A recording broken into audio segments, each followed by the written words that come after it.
And empathy is very important because, and it's very difficult because I can never sit in your shiny trousers or sit in your seat. You could try. but I can't be in your shoes. Yeah. And you can't be in mine. So empathy is important, and to give that. But that's why I thought we twist it around and say, who looks to us for leadership? Who looks to me for leadership? That's what I should every day go into the office and think, hang on a second here. This is the way. People are looking to see what I do when something goes wrong.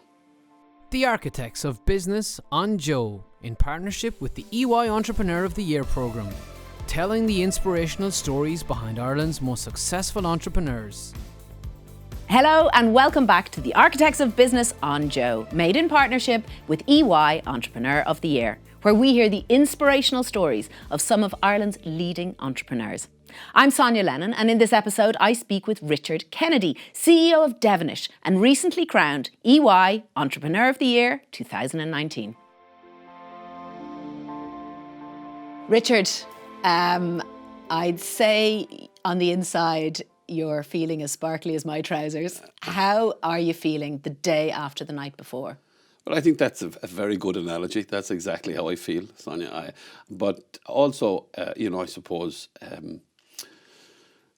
gobsmacked, surprised. So just for the listeners and the viewers, last night at the EOY Entrepreneur of the Year Awards, you won not one but two awards. International Entrepreneur of the Year and Overall Entrepreneur of the Year.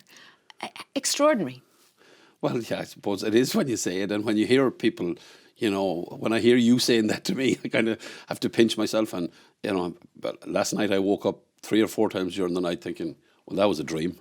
And then saying to myself, well, actually it's not. And it's not even a dream that I ever had, because I never thought that would happen. Because when you see the businesses and companies that were there and represented, they're incredible businesses, incredible people who have committed huge chunks of their lives to developing what they had, and each of them are incredibly successul and should be recognised and acknowledged as we all were. I think that's the important thing. There's very little between us, and that the alumni that EY and the Entrepreneur of the Year team have together is probably one of the best parts of it.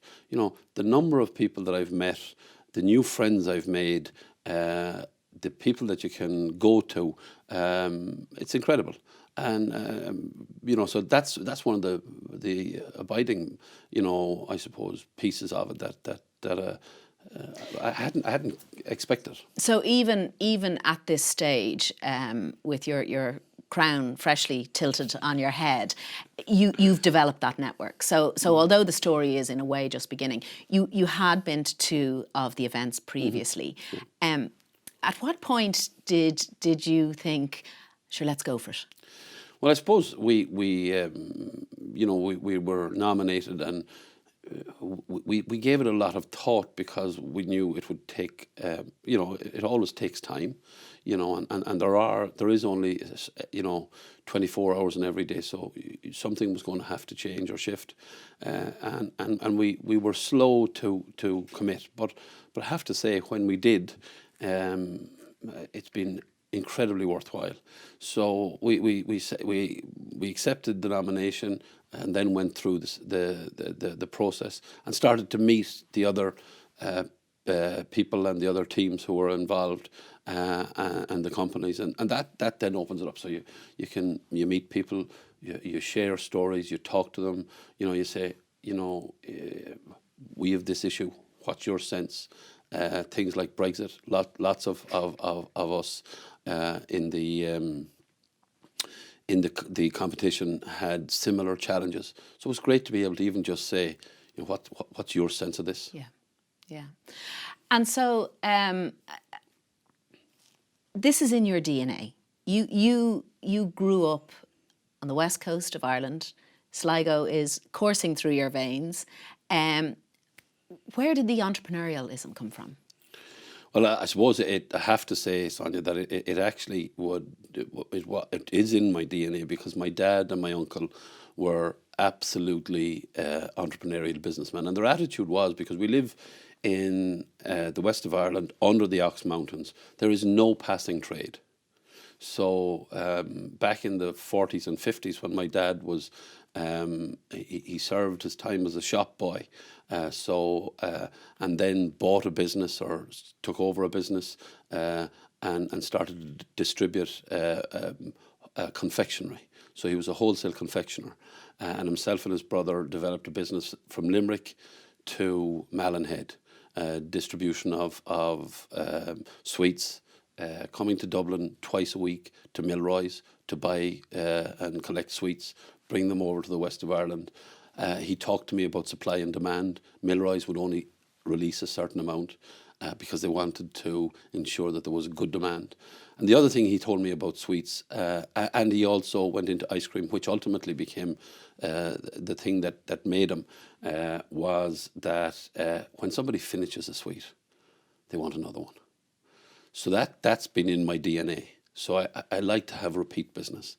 I like to be able to have, and I could see that. But you also had to have something that others wanted, and they would either travel for. And I suppose when you look at Pat McDonough in Supermax and what Pat has done, you have to bring people in the west of Ireland to something, and they have to be willing to, number one, travel, and number two, pay for it. So it has to have value, and it has to meet their requirements and needs. So that, to me, is the entrepreneurial spirit, working out what people need, how you deliver it, and how you make a few pounds out of it. And do you think that that added kind of logistical adversity actually fosters that spirit? I do, yeah. I absolutely believe it. And whether people stay in the west of Ireland or whether, there's been mass emigration. So in my class where I went to Banada Abbey Secondary School, when I finished in the early 80s in school,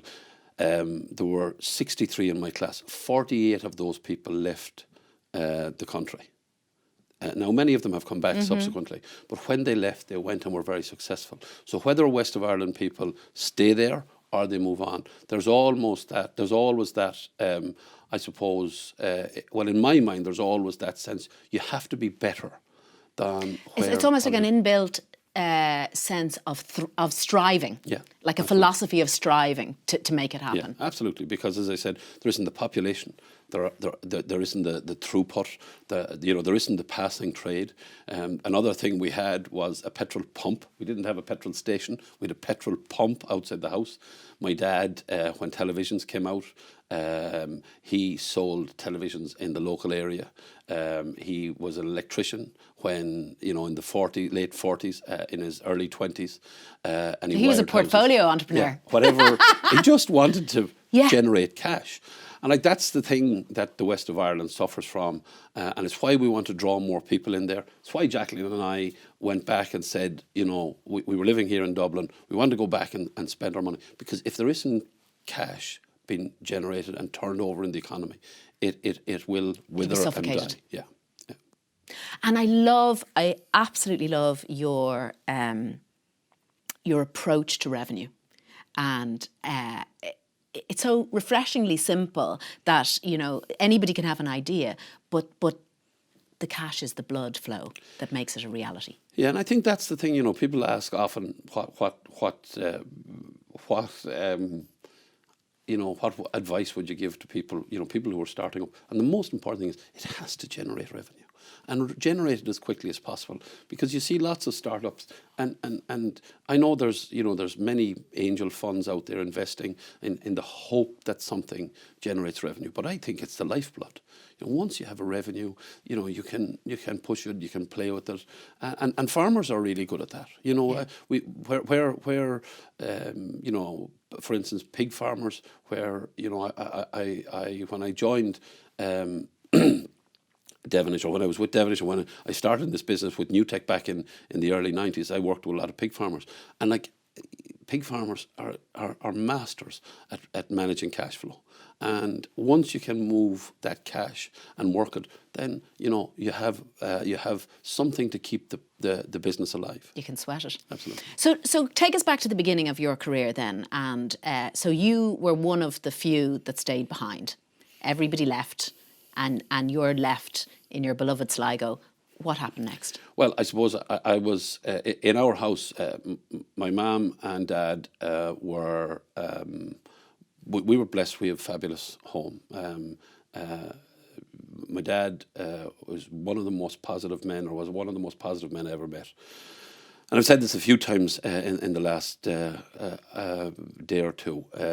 The one thing he did, Sonya, every day was he had a tremendous faith, and every day he said, "Thank God for all the graces and blessings that we have." And he said that out loud to us, and what that meant was, because he would say it quite obviously to us. 99% of the things in your life are good. 1% in a day might be bad. Why would you focus on that? So from that point of view, we were set up very well. And they encouraged us and enthused us. And I was even talking to my mum this morning, and she said, I failed my first year in college. And she said, your dad said to you, you can come home if you want, or you can go back to college if you want. But there isn't, here's what's at home. You'll have to go and find your own way. Why wouldn't you go back and try to get a degree, which I did. And like back in the 80s in Sligo, there were 4 of us in our house. Now my mum was a teacher, and a fabulous teacher, but the 4 of us went to college. And I'll give you an example how much it meant to them and how willing they were to commit. The last year we were in college, it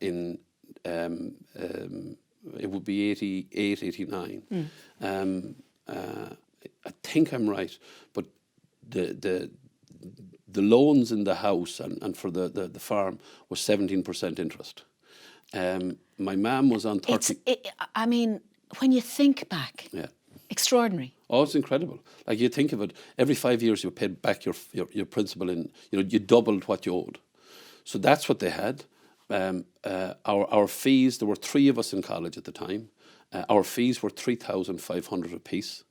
My mum was on 35,000. We had no grant because she was a teacher. And she was paying 54% tax. So they sold 30 acres of land to finish us in college. Wow. And that was the commitment they gave to us. So we knew, you never had to look behind you to see how you support. Yeah. We could feel their breath on the back of our necks, and their encouragement and confidence. So I suppose that for us was the start. That's why I knew, let's do this. But also we had, I talk about the GAA quite a bit. We had and we have a phenomenal community in Tullastrán, which is our GAA club. And again, there's that can-do attitude. And probably rather than can do, maybe even must do. We're a very small community. We love our football. We come together as a GA community, and I suppose that was the other thing. So that passion was there to stay there and be part of that, and we have done that. But I knew. I have to go back to this. I love the idea that you knew what percentage interest was being paid on that loan while you were in college, and I think that's the way to teach children the value of what they're receiving, I suppose. And your dad is obviously a philosopher in his own way, and we have no excuses in this country, in a way. We are blessed with so many natural assets in terms of our society. And to put on top of that then the little adversity piece that makes you work even harder, it's a wonderful situation. Yeah, but I think, that's the thing, the adversity or the challenge. And back then it was interest rates. Now, there are different problems. Absolutely, always different problems. And, again, it's not that positivity is blind to those. What the positivity or what my dad would always have said to us, and what I've, our own business and my colleagues, the likes of Owen Brennan and colleagues that I've worked with over the years would always, no matter what adversity confronts you, we have to find a solution to it. Yeah. Once you have your health, after that you can deal with anything. Yeah. So, what did you study in college? I studied agriculture. No surprises there. No. And I had a passion for it. And it goes back to, I remember I was talking to to the guys, to Justin and Matt Dempsey in the Farmers Journal recently, and it goes back actually to my mother asking me would I be interested in, when I was, I think about 11 or 12, to come to the RDS. There was a course for primary school students. Would I come and do that? It was a week-long thing. Came, loved science, decided then that I wanted to be in the science and the business of agriculture.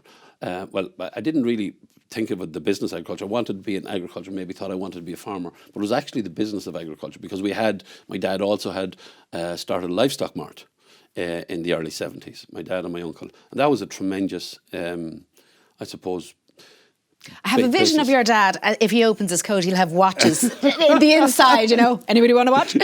Amazing. Well, but the only problem with watches, Sonya, was that they last too long. He would have sweets or chocolate, because and you know where to get them the next time. Hilarious. So Hilarious. that would be. But it was a great education. You saw customers. You saw what it was to attract them. Bring them back. You had to have people to buy the cattle. You had to have people who wanted to sell cattle, and then you had to do it. Because there was quite a lot of livestock marts there, you had to make sure you did it better than anybody else. Richard, we're going to take a quick break, and when we come back, I'm going to ask you about the bravest and boldest moments in your business. Joe hit the red carpet at the award ceremony last night to ask some other illustrious guests about their bravest and boldest moments. The Architects of Business on Joe, in partnership with the EY Entrepreneur of the Year programme. Oh my God, the bravest and boldest thing is to build a distillery in County Leitrim. Was it worth it? Well, it's been a great journey. It's been a huge roller coaster. We've got a great brand with Drumshanbo Gunpowder Irish Gin, selling in 50 markets around the world. And we've 35 working, most of whom had not been working 3 years ago, and several who never worked before in their lives. So it's been a great experience and great fun. Probably not putting myself forward, but being nominated for the EY Awards and getting through and getting this far. Which I love. And then also bringing your whole family yes. to the awards, maybe. Yeah, getting them ready and dressed and prepped, and not to be bold tonight. What's the bravest and boldest thing you've ever done in business? Oh, got into it at all. Yeah, it's a journey. Business is not for the faint-hearted. It's an all-day, everyday thing, and you're either committed into it or you're not. So I think anybody who gets out into their own business and stays at it and plugs away is brave and bold. I think starting off at 19, taking that leap of faith and just going for it. The boldest thing I've done is trusting franchisees with my business and taking the business from company owned into franchising. So that's been the boldest thing. Maybe the next step is going to be even bolder for me. I don't know about the bravest thing, Cassie, but certainly the maddest thing was even starting a business, because it's just so hard, and it's unrelenting. It never stops, and those really long dark nights in the trenches, and often you're there on your own.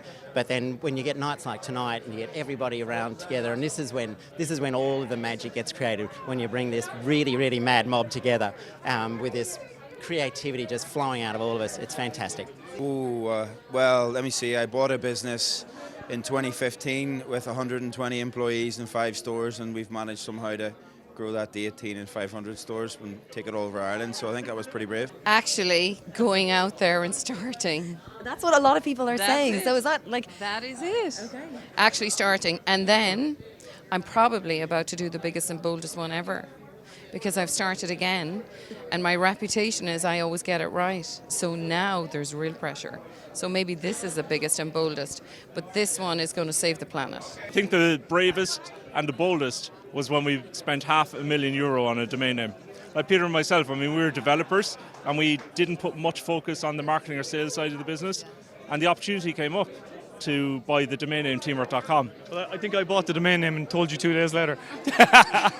The Architects of Business on Joe, in partnership with the EY Entrepreneur of the Year programme. So you get your degree eventually, and there's no choice but to get that degree. Absolutely. What happened next? Well, I suppose I started to work. I worked with a company called Uniblock. I was lucky enough to get a job very quickly.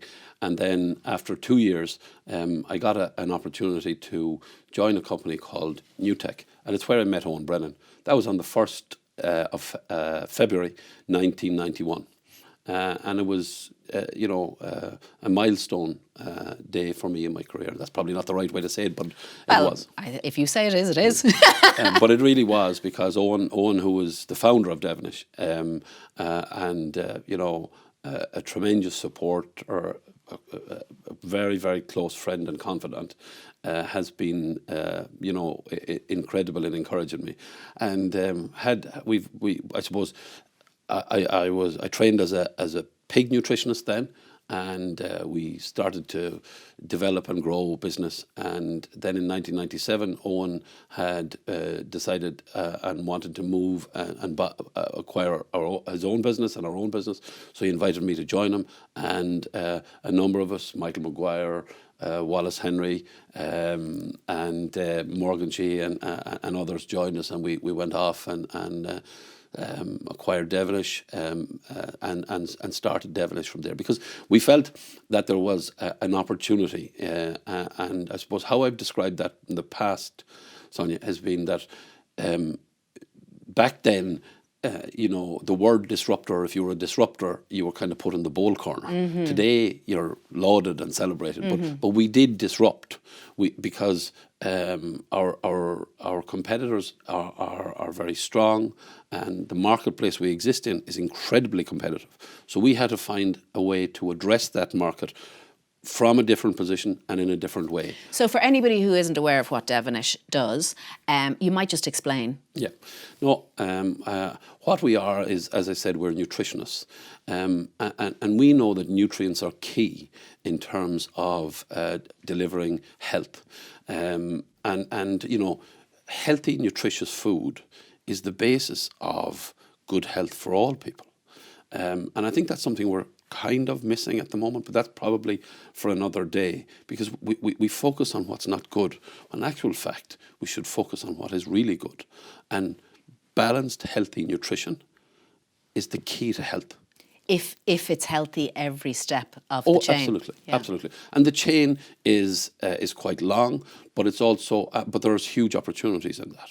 So I suppose what we do, to answer your question, Sonya, and apologies for going around about it, but as I said, we're nutritionists. So what we do is, through the research, development, and innovation that we do with our partners and customers, we develop and deploy solutions which ensure the most effective and efficient utilisation of nutrients in the production of meat, milk and eggs. Now that's quite long, but what we really endeavour to do is to deliver the most sustainable solutions. So utilisation of nutrients, efficient and effective, that's sustainability. And so that's been at your core since the inception. Absolutely, absolutely, because we don't want to sell more of anything. We want to, as I said, prescribe, deliver, and sell the correct nutrients and the correct levels based on the genetic potential of the animal, the potential of the environment that animal exists in, and what the requirement of the consumer that ultimately consumes that food. Amazing. So for us, we see huge opportunities in it. We've done, one part of what we've done is where we've developed a product where an omega-3 product, when fed to chickens, pigs or cows, and people consume that food. We did some work that it's following all the way through. It follows all the way That's through. Amazing. And not alone that, but we did work with the Royal College of Surgeons, and we have a peer-reviewed research paper which shows that when people consume that 3 times a week, we lower the incidence of heart disease and stroke by 50%. Amazing. So that's the value of nutrients. And we did that to display and show the impact we can have. And that innovation occurs at farm level. Most food production innovation tends to occur, during the processing period. We know, and we've taken that on further, and have now research where an innovation where we know that we can deliver really specific sustainability solutions. So we aim to deliver by 2025 carbon neutral beef, carbon neutral milk. And we actually can see that path now in front of us. It's extraordinary because obviously the meat industry is going through a really tough time at the moment. And it's funny, on the way in here, I was listening, there's a new piece of research out on nutrition. And I think the next phase of this conversation is not just the blanket sort of opinions about things, but really looking at exactly what you're saying in terms of, you know, not all of anything is good or bad. It really is. Absolutely. What is the quality? You know, what is the nutritional value? There's beef and beef, right? Absolutely. No, absolutely. And I think the other thing we should do is, I think we need more collaboration in this, Sonya. You know, we see different parts, as you said about the value chain that is food. We see different parts, and somebody's saying, well, we're right and you're wrong. And the you're wrong piece is getting more attention than I like. And that is always the way. Yeah, but it's unfortunate because when we go anywhere in the world, you know, people will look at Ireland and say, what you have in Ireland, and I talk about the island of Ireland, is phenomenal. The brand we have, the recognition, acknowledgement we have of quality, of authenticity, and we should not dare allow that to change. Yeah. But we should not be arguing amongst ourselves who or what is delivering it. We're delivering it together. And collaboration, to me, is the key now to how, as you say, the next stage is real, authentic, true research to show the value of what we have. And then let's go and sell the value, not the issues. Yes, fantastic. That's what you do, and what you do is inspiring. The business, the growth of the business has been phenomenal. And you're entering now the next stage of that growth. So just walk us through. So 1997? 1997, yeah. Was the beginning. And the turnover... The turnover in the business in 1997 was 5 million, and it was mostly traded products. So there were, you know, it was commodities. And I suppose, as I said, we started and developed the strategy to say, right, we're going down the road of research, development and innovation. And the application of that in real time. So I think that's one of the things that we Your felt, differentiator. Yeah. We wanted not alone to do the research, but make it applicable and then apply it. So we have a number of unique, I suppose, solutions and ways of working, and that has you know, builds for us. But I think, you know, in terms of the growth of the business, the thing that we were most focused on was ensuring that there was an entrepreneurial spirit within the company, because I do appreciate that, you know, the title of this is Entrepreneur of the Year. But if there isn't an entrepreneurial spirit and you don't have entrepreneurs around us, then, you know, one entrepreneur in a company will never, ever, it'll wither and die, or she'll wither and die, because you don't have the spirit or culture in the business. So my job, to me, and the people who look to me for leadership in Devenish, expect me, and I feel it's my responsibility to enable, to allow them to express and to flourish in that entrepreneurial spirit, because they can't if we shut it down or slow it down or undermine it, it really, you know, you just stall. So here's the challenge, I think, for a lot of businesses at the moment, and I think where we see real challenges in the way we do business is in the culture of the business, and the culture of the business creates the outputs in a way.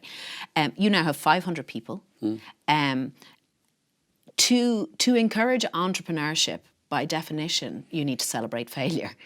Yeah, absolutely. You need to encourage experimentation of your thinking and of your outputs. How do you manage that in a group of 500 people?